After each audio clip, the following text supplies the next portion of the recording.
3, 2, 1.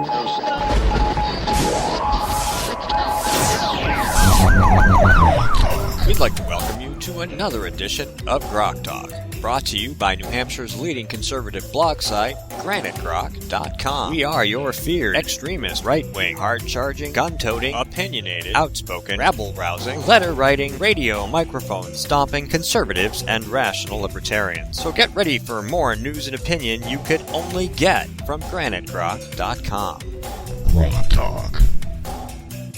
We are Grok Talk, and does this sound weird again? Is it just me? Maybe it's just me.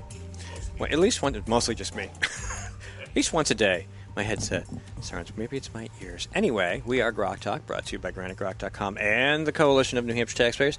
We appreciate your attention. We are something I wanted to bring up, working on a deal to get ourselves on an internet radio station. I haven't got the particulars nailed down, but there could be thousands of listeners, thousands and thousands of more listeners. So I look forward to that, and we'll announce it when it's finalized.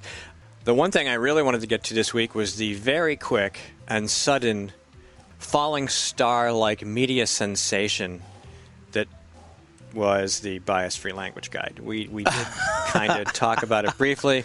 It became this really, really big deal. The president of UNH reacted very promptly to the media uproar, of which we were a part, and had it pulled from the website. We still have it. It's here. I just posted it this morning, the entire thing, if you want to take a look at it.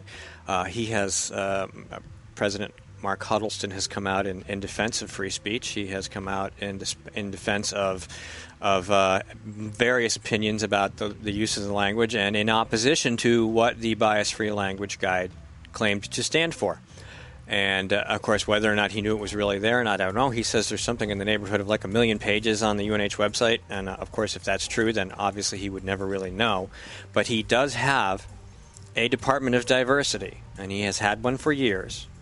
And the Bias-Free Language Guide is a natural extension. If you listened to our discussion with Jorge earlier in the program, if you didn't, you'll be able to listen to it on the podcast of this. Oh, Max is here. Great. And I just wanted to touch on it because this is the nature of the university environment. This is the speech police. This is that whole deal. You're absolutely right. And it would have been our WTF if it wasn't for what Jeb Bush did after Hillary Clinton flogged him. Yeah. And, you know, when it first came out, they disavowed any knowledge that, well, this is not official policy. But when it's coming out of your own office, as it came out later, like all of these stories, there's always follow-on stuff, it got worse and worse for them, where an official office, the Office of Diversity and Inclusion and other tomfoolery. Inclusive excellence. Yes. Inclusive. What a horrible phrase, inclusive excellence. So it excludes those of us who have a rational thought in their head. It does not, however, include people who disagree with the Bias-Free Language Guide. Yeah. No, that's correct. So that is not inclusive excellence. That is I don't even know what to call it. It's right. What did I call it? I called it the on-ramp to tyranny. That's what I called it. And it certainly is that. But when an official office puts it up on a UNH website, then it is something that is more official than not. They may not have come out and said, you will be by this or you will get suspended or shamed or what have you. But that's official policy as far as I'm concerned. Now, I have been very hard on Jeb Bradley. Extremely hard, because I think he's taken us down the wrong road in a lot of ways. New Hampshire State Senator Jeb Bradley. However, but he did came out on the right side for this. He said the right thing. Quickly, too. He did very, very much so, and with a goodly amount of snark, I might add. Yes, and he echoed what exactly what we said, which is why is this university that's publicly funded making this guide and purporting this scheme for managing the language.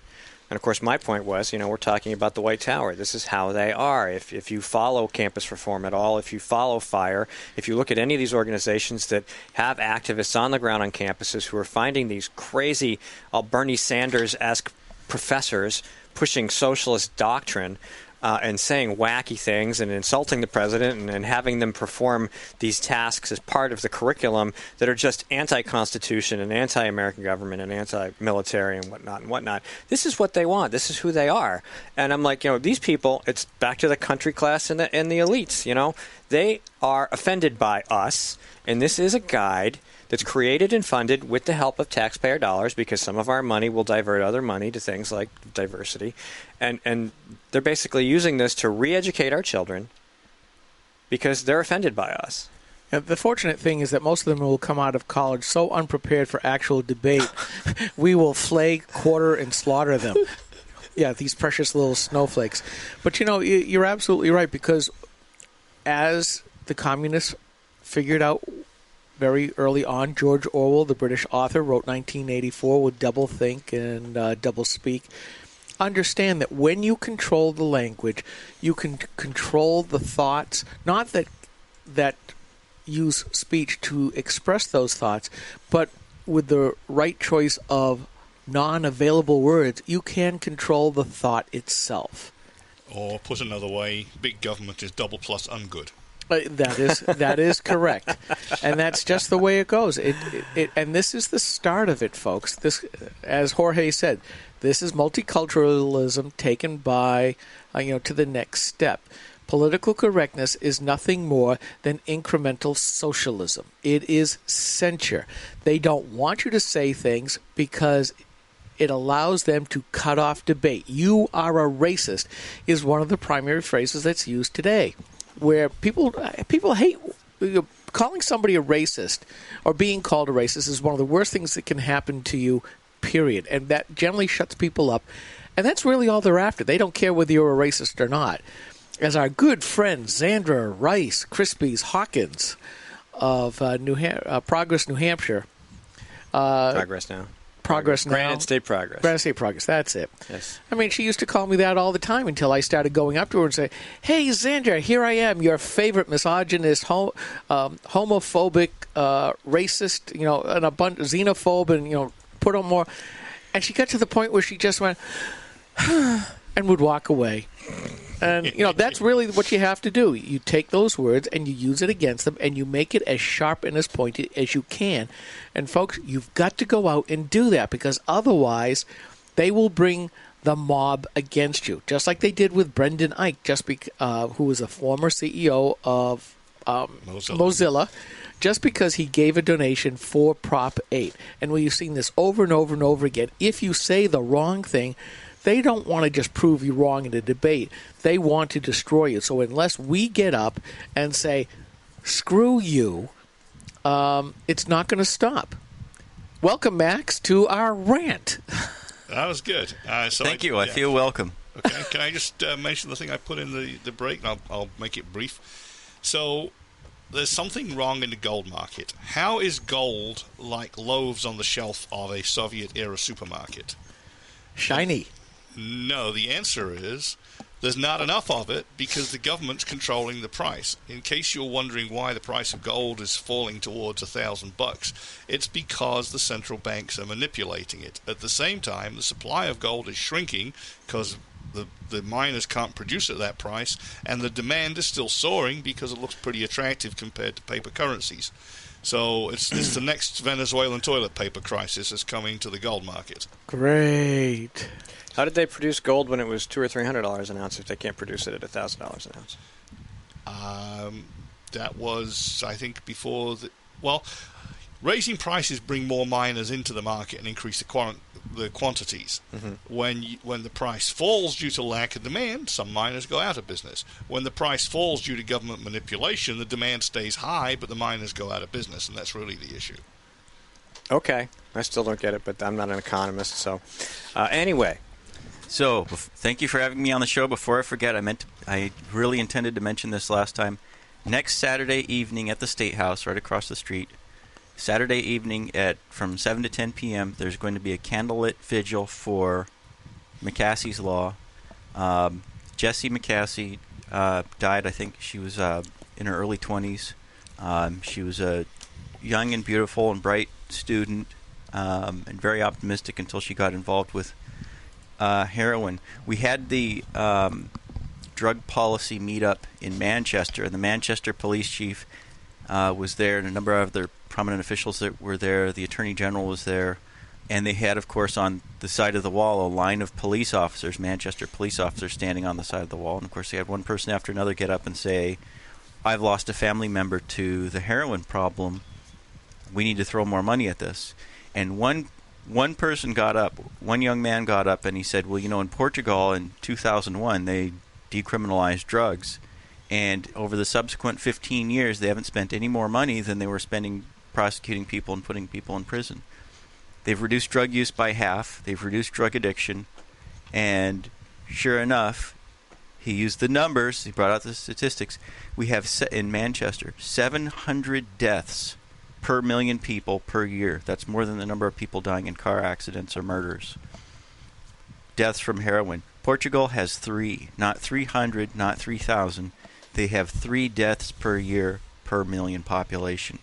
And part of it is the Europeans of all countries are moving away from this whole nanny state mentality. Holland has effectively legalized all drugs. They're moving away from this nanny state mentality towards a personal responsibility mentality.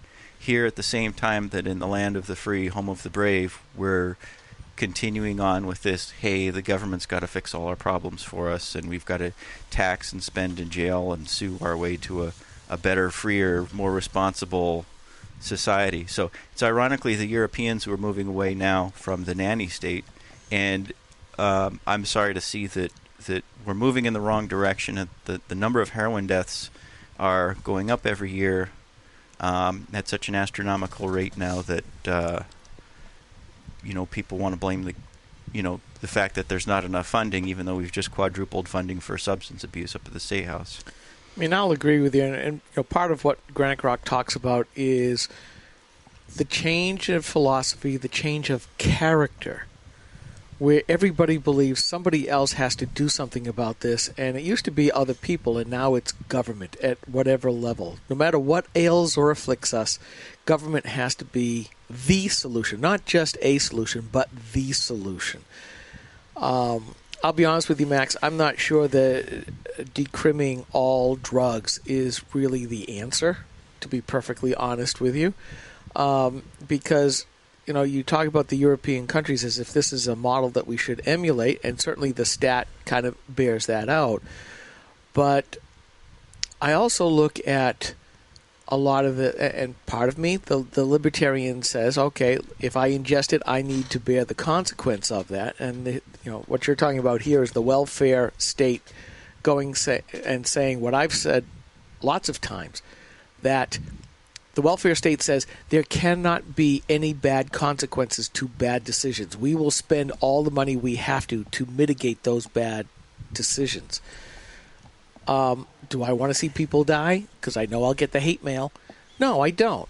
But at the same time, is it really the purview of government to do this? But I'm just, the conservative part of me says, really, do I want drugs out there, period? And I'm not so sure that that's a good thing. Although, the conservative part of me versus the libertarian part of me are fighting.